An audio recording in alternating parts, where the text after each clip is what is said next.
Okay, now this is very small lesson, drop table. This is also a command. So let's say that you have two tables in your database, and if you want to drop product, right? So this is the syntax you write and execute on your SQL client. It will drop a table from your database.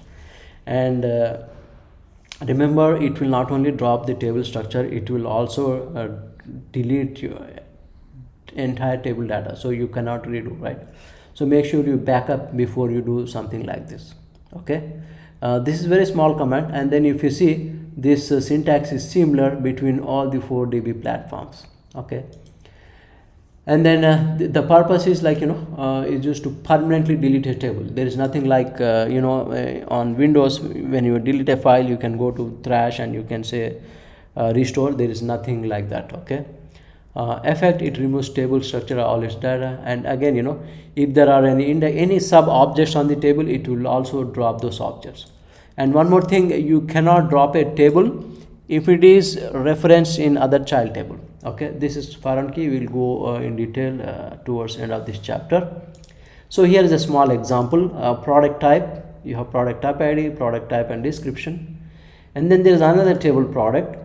So in this table, I am referencing product type ID from other table. Okay, right? So what that means is, I can't drop this table because this is being used in other tables. If something is being used, you cannot drop, right? But you can drop this product table because this product ID is not used anywhere in this particular sample or this particular slide. Okay, so always remember, if there is a child, you cannot delete a parent. Okay, you can delete a table as long as it is not used in other tables. When you say not used in other tables or used in other table, that means there's a foreign key in other table. Okay, that's a simple way to remember a foreign key. Okay, now this is if exists. This is very small lesson.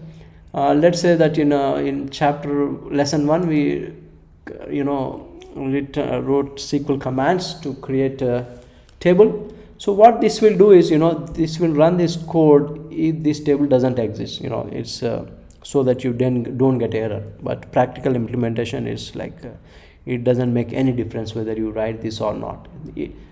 So if not exist means, run this code when this table doesn't exist, or in drop scenario, run this code if this table exists. So this is the small syntax with if exists, if not exist in create table and drop table.